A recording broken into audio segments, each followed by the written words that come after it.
Assalamualaikum warahmatullahi wabarakatuh. Perkenalkan, saya Ozi Satra dari Prodi Pendidikan Sosiologi Antropologi UNP Angkatan 2018. Baik, pada kesempatan kali ini kita akan mencoba membahas materi psikologi sosial mengenai persepsi, sikap, perilaku, dan prasangka. Nah, tanpa memperpanjang waktu, mari langsung saja kita masuk kepada pembahasan pertama kita, yaitu persepsi. Persepsi merupakan konsep yang sangat penting dalam psikologi sosial. Kalau bukan dikatakan yang paling penting, melalui persepsilah manusia memandang dunianya, apakah dunia terlihat berwarna cerah, pucat, atau hitam. Semuanya adalah persepsi manusia yang bersangkutan. Nah, dari gambaran tersebut, jadi apakah yang dimaksud dengan persepsi? Persepsi sosial adalah sebuah proses perolehan, penafsiran, pemilihan, dan pengaturan informasi yang didapatkan oleh alat indera sesuai dengan sesuatu hal. Nah, selanjutnya kita akan membahas mengenai faktor-faktor yang mempengaruhi persepsi. Yang pertama, faktor penerima, yaitu faktor individu, di mana di dalamnya terdapat faktor jasmani dan psikis. Apabila salah satunya terganggu, maka akan mengganggu persepsi seseorang. Yang kedua, faktor situasi. Dalam faktor situasi terdapat 3 elemen, yaitu seleksi, kebersamaan, dan organisasi konseptual. Yang ketiga, faktor objektif. Di dalamnya termuat yaitu keunikan, kontras, dan intensitas dalam sebuah objek akan mempengaruhi pada persepsi seseorang. Nah, materi yang kedua yaitu mengenai perilaku.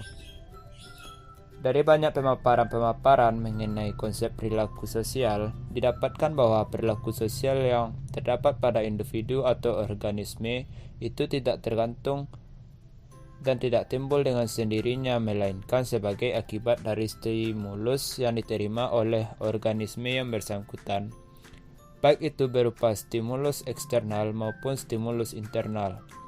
Dalam psikologi sosial, ada banyak sekali teori-teori dan pendekatan-pendekatan yang mencoba menjelaskan tentang apa itu perilaku. Karena banyaknya teori yang dikemukakan untuk menjelaskan perilaku sosial tersebut, maka seringkali muncul pertanyaan, teori manakah yang paling benar atau teori mana yang terbaik? Hampir seluruh psikologi sosial akan menjawab bahwa tidak ada teori yang salah satu atau yang paling benar atau yang paling jelek. Setiap teori mempunyai keterbatasan dan aplikasinya. Misalnya, dalam mempelajari agresi, salah satu bentuk perilaku sosial, para behaviors bisa memusatkan pada pengalaman belajar dan mendorong terjadinya agresif.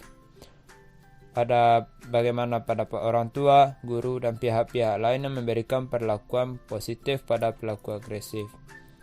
Nah, bagi yang tertarik pada perspektif kognitif, maka objek kajiannya adalah bagaimana seseorang mempersepsi, interpretasi, dan berpikir tentang perilaku agresif.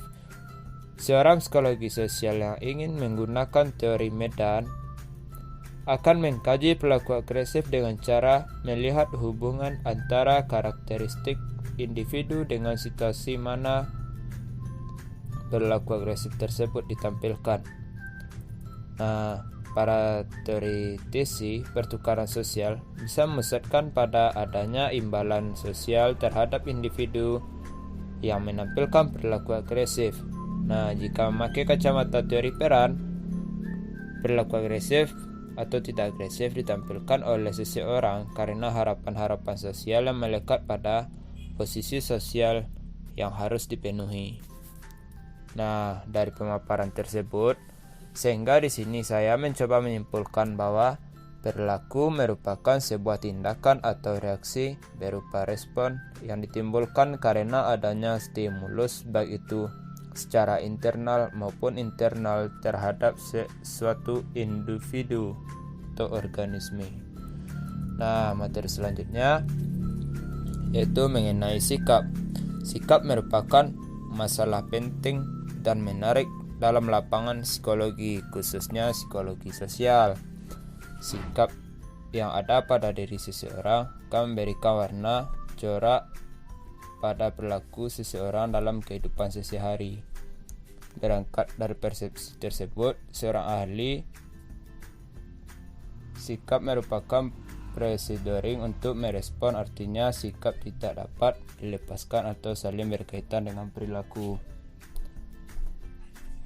Sikap merupakan organisme pendapat, keyakinan seseorang mengenai objek atau situasi yang relatif objek yang disertai dengan perasaan tertentu yang memberikan dasar kepada seseorang untuk merespon atau berperilaku dengan cara yang ditentukan. Sehingga di sini ditarik makna bahwa sikap merupakan sebagai perasaan dan juga pikiran seseorang yang bertingkah laku saat sedang tidak menyukai atau menyukai sesuatu. Pada dasarnya sikap ini memiliki 3 komponen, yaitu emosi, perilaku, dan kognisi. Nah, materi keempat, prasangka. Prasangka merupakan evaluasi kelompok atau seseorang yang berdasarkan diri pada keanggotaan di mana seorang tersebut menjadi anggotanya.